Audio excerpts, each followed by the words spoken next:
कहते हैं हिरण्यकश्यप अपने भाई हिरण्यक्ष के मृत्यु का प्रतिशोध लेने के लिए तपस्या कर रहा है। तू कयादु को छोड़, कयादु मेरे साथ जाएगी। इंद्र ने कयादु को छोड़ दिया कि देवी क्षमा कर दो मुझे। नारद जी कयादु को लेकर अपने कुटीर आश्रम में चले गए।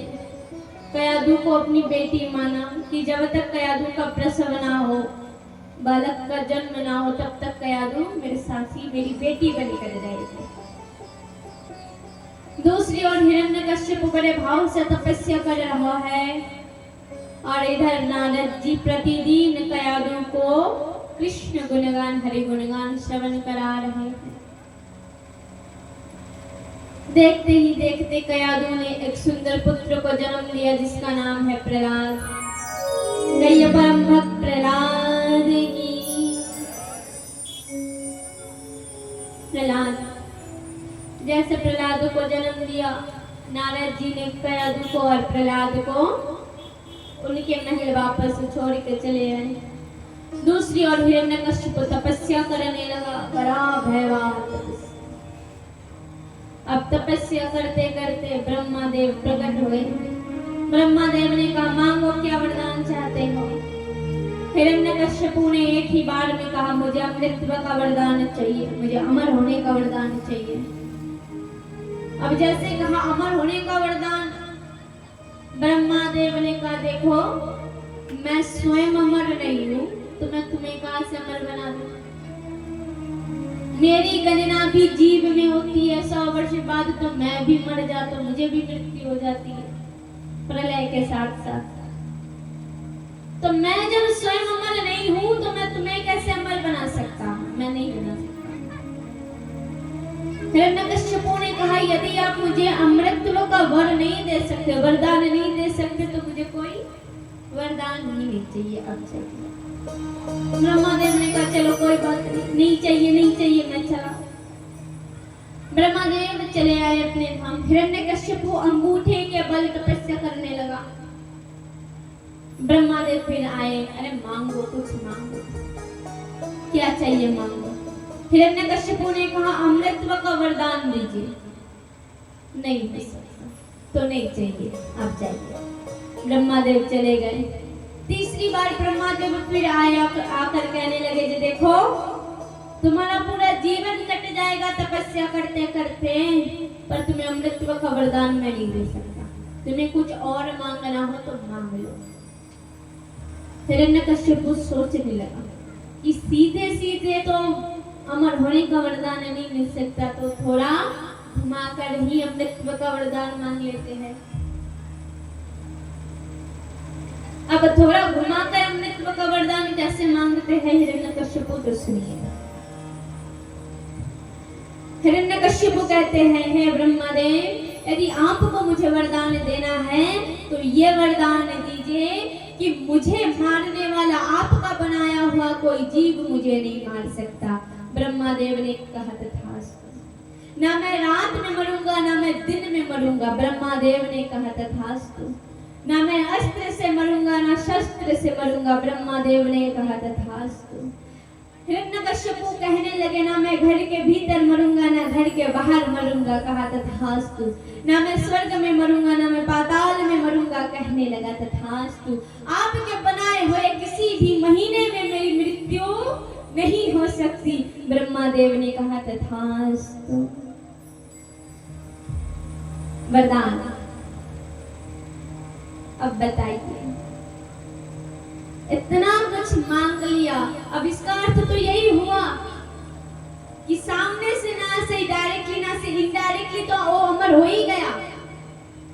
अमृतत्व का वरदान तो उसे मिल ही गया है कि नहीं। अब तो हिरण्यकश्यपु तपस्या करके वरदान लेके एकदम मजबूती से शक्तिशाली बनकर घर लौटा। घर आकर दीदी से कहने लगा, माँ मुझे अमृतत्व का वरदान मिल गया, अब मैं प्रतिशोध लूंगा उस विष्णु से। दीदी ने बड़े प्रसन्नता से कहा, पुत्र मैं भी तुम्हें एक खुशखबरी देना चाहती हूँ। क्या? कि तुम्हारी पत्नी कयादु ने अपने जो पुत्र उसके गर्भ में, संतान उसके गर्भ में था, उसने एक पुत्र को जन्म दिया। हिरण्यकश्यप आनंद में एक तो वरदान मिला अमृतत्व का, और दूसरा जो आनंद में सूचना समाचार पुत्र हुआ। हिरण्यकश्यप तो बड़े भाव से चारों दिशाओं में ढिंढोरा पेटवाने लग गए कि सबसे कहो कि भगवान के नाम की यज्ञ आहुति बंद कर दे, आज से हिरण्यकश्यप नाम की आहुति शुरू होगी, सब मेरे लिए यज्ञ करेंगे, सब मेरी पूजा करेंगे। अब वही होने लगा चारों ओर नगर में, सब हिरण्यकश्यपाय नमः की आहुति देने लगे, सब हिरण्यकश्यप को भगवान मानने लगे। अब श्री हरि को तो सब भूल ही गए। दूसरी ओर परम भक्त प्रहलाद धीरे धीरे बड़े होने लगे। अब प्रहलाद गर्भ, माता के गर्भ में प्रहलाद को जो ज्ञान मिला, जन्म के बाद वो ज्ञान कुछ क्षण के लिए लिप्त हो गया, छुप गया। अब भगवान सोच रहे हैं कि सबसे पहला काम मेरा ये होगा कि मैं प्रहलाद की स्मृति को जागृत करूंगा। प्रहलाद ने अपने माँ के गर्भ के भीतर जो मेरी कथा सुनी है, अब उसे जागृत करना होगा। भगवान ने बड़ी सुंदर विचित्र लीला रची। एक दिन प्रहलाद अपने नगर से घूम रहे हैं, घूमते घूमते कुम्हारिन का घर मिला। अब कुम्हारिन का घर जैसे मिला तो प्रहलाद देखने लगे कि कुमारिन बड़ी जोर जोर से रोने लगी। अब कुमारिन रोने लगी, प्रहलाद का हृदय बड़ा नरम। प्रहलाद जाके पूछने लगा, क्या बात है मैया, तुम रो क्यों रही हो?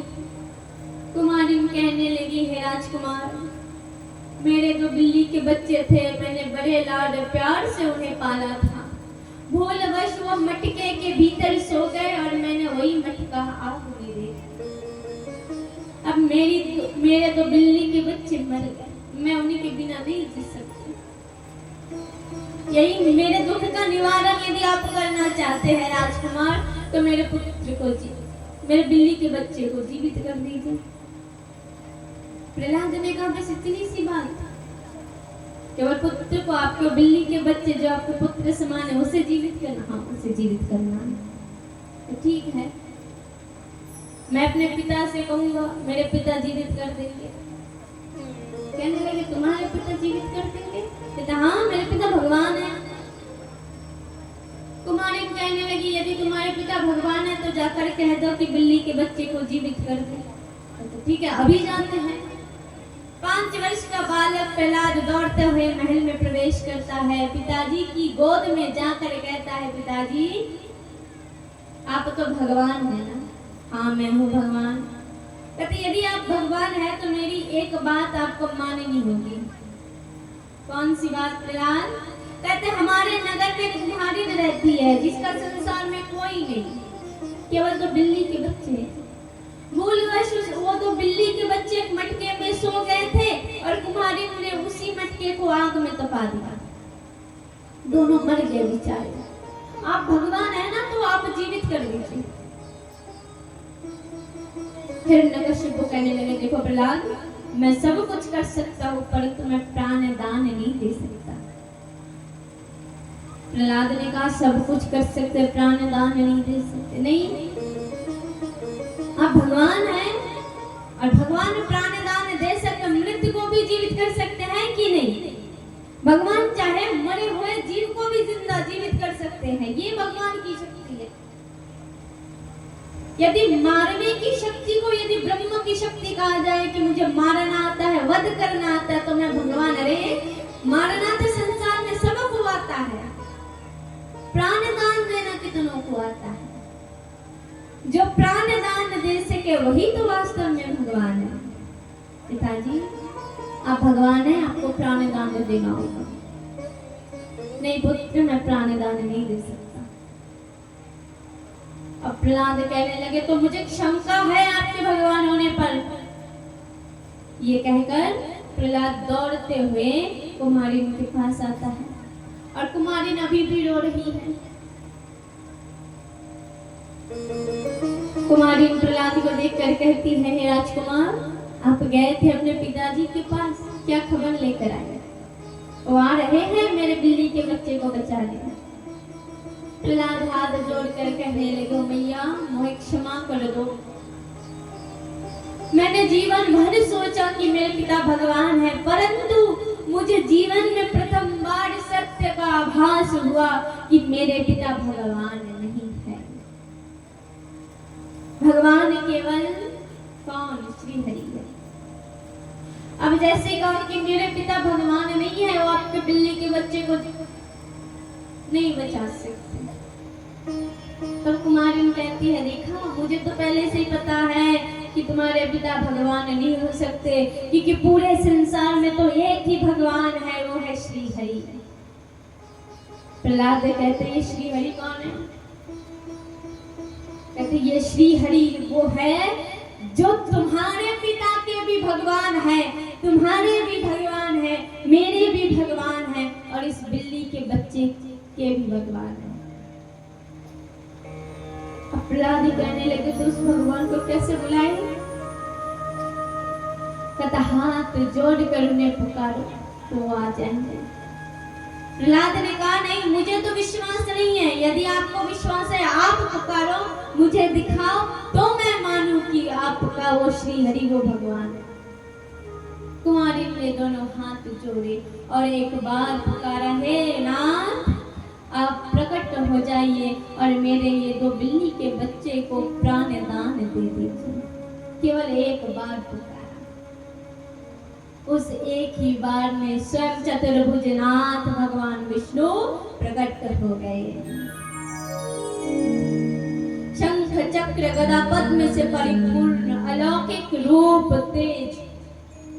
प्रहलाद बस देखता रह गया। आज प्रहलाद को अनुभव हुआ कि वास्तव में मेरे पिता भगवान है, नहीं है, भगवान तो ये है। वहां से प्रहलाद प्रभु का नाम लेते लेते घर आते हैं। घर आकर कहते हैं, पिताजी आज प्रमाण हो गया कि आप भगवान नहीं है, क्योंकि मैंने स्वयं भगवान को देखा है। हिरण्यकश्यप कहने लगे कि तुमने भगवान को देखा है? हाँ देखा है। हिरण्यकश्यप कहने लगे, पुत्र प्रहलाद मैं भगवान हूँ ये तुम मानो। कहते नहीं मैं नहीं मान सकता, आप भगवान है ये मैं मान ही नहीं सकता। आप भगवान है तो मेरे भगवान हो सकते हैं, संसार के भगवान आप नहीं है। मेरे माता पिता मेरे लिए भगवान है, आपके माता पिता आपके लिए। जिसके घर का बल्ब उसी के घर में चलेगा। अब बल्ब की तुलना तो सूर्य से नहीं हो सकती। प्रेम से कहो मेरे माता पिता मेरे घर को रोशन करेगा, आपके माता पिता आपके घर को रोशन करेगा। पर इस संसार में जितनी आत्माएं हैं और उस आत्मा का पिता परमात्मा सूर्य के समान है, जो सर्वत्र हर एक के घर रोशनी देता है, जो भेद नहीं करता कि ये कीचड़ है इस पे रोशनी नहीं होगी, इसमें भगवान की कृपा, या ये गंगा, जो गंगा जल और कीचड़ में अंतर नहीं करता वो भगवान है। जो देवता दानव मानव में अंतर नहीं करता, वो जो सबके लिए एक समान है, वही भगवान है। आप भगवान है। हिरण्यकश्यप सोचने लगा कि छोटा सा बालक है, बच्चा है, बुद्धि उतनी हुई नहीं, तो बुद्धि बढ़ाने के लिए इसे अब आश्रम भेजा जाए। आश्रम कहाँ भेजेंगे? चांडमार्क ऋषि के पास। ऋषि को बुलाया और कहने लगे, हे ऋषिवर इसे गुरुकुल दैत्य गुरुकुल में लेकर जाओ और दैत्य परंपरा को पढ़ाओ। ठीक है। चांडमार्क ऋषि को आदेश दिया गया। हिरण्यकश्यप ने आदेश कैसा? कहते हैं पुरुषार्थ का वर्णन हमने किया था ना, तो उनमें से अब बड़े भाव से क्या कहने लगे? हिरण्यकश्यप कहने लगे 4 पुरुषार्थ होते हैं, तो 4 पुरुषार्थ में केवल 3 पुरुषार्थ पढ़ाना, इसको चारों नहीं पढ़ाना। तो अब कहने लगे 3 पुरुषार्थ कौन कौन सा पढ़ाए? तो हिरण्यकश्यप कहने लगा सबसे पहले इसे धर्म पढ़ाना, द्वितीय इसे काम पढ़ाना, तृतीय इसको अर्थ पढ़ाना। ये 3 पढ़ाई इसकी होगी। हिरण्यकश्यप कह रहा है मेरे पुत्र को धर्म पढ़ाना। हम कहते हैं अपने बेटे को कि धर्म जानो, धर्म पढ़ो, धर्म के साथ जियो, धार्मिक बनो। आध्यात्मिक नहीं कहते। हिरण्यकश्यप कहने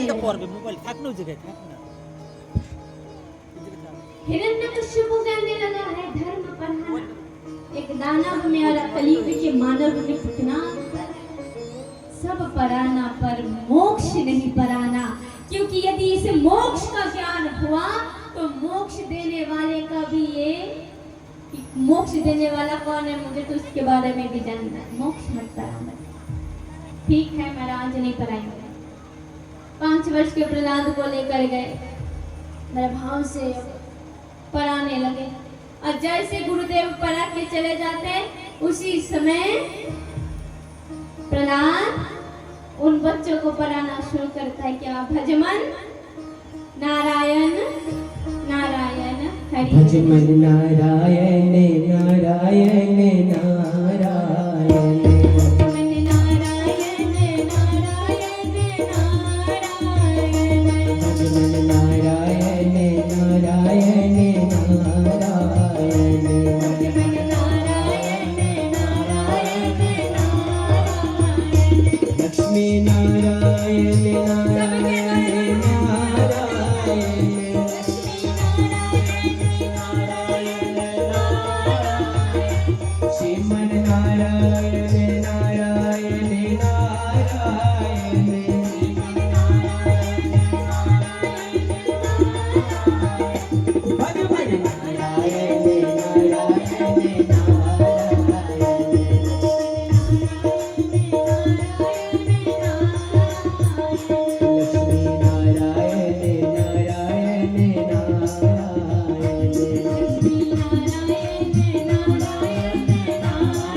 क्या पढ़ा रहे हैं? भजमन नारायण नारायण नारायण।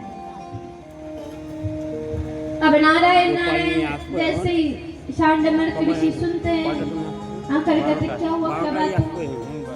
कहते प्रहलाद हमें हरि गुण गाना सिखा रहे।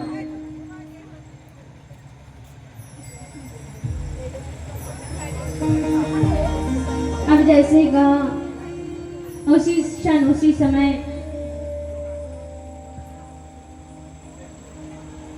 शांडमन ऋषि प्रहलाद के हाथ को पकड़ कर महाराज के पास लेकर कहते हैं महाराज मैं तो आपके पुत्र को सिखाना चाहता था पर आपका पुत्र दूसरे बच्चों को सिखा रहा है, बिगाड़ रहा है। आपके एक पुत्र के कारण अनेक दैत्य पुत्र बिगड़ रहे हैं। हिरण्यकश्यपु ने बड़े प्रेम से प्रहलाद को गोद में लिया, सर को सहला कर कहने लगा प्रहलाद मान जाओ बेटा मैं भगवान। प्रहलाद ने कहा नहीं। जैसे ही कहा नहीं झट से प्रहलाद को गोद से नीचे फेंक दिया। आज हिरण्यकश्यपु सैनिकों को आदेश देते हैं जाओ प्रहलाद को उच्च चोटी से पहाड़ से गिरा दो। सैनिकों ने वही किया, पहाड़ से प्रहलाद को गिरा दिया। हाथ जोड़कर प्रहलाद भगवान को स्मरण करने लगा। उसी समय माता लक्ष्मी आकर प्रहलाद के प्राणों की रक्षा करते हैं। वहां से प्रहलाद बच गए। फिर प्रहलाद को सांप वाले कारागृह में डाल दिया। वहां से भी प्रहलाद बच जाते हैं हरि कृपा से। अनंत अनंत यातनाएं करने लगे। हाथी को मदिरा पिलाई, कहा मार दो प्रहलाद को, पर वहां से भी प्रहलाद बच गए। आगे ऐसा आभास, ऐसा भाव होता है कि एक दिन हिरण्यकश्यपु की बहन होलिका आती है।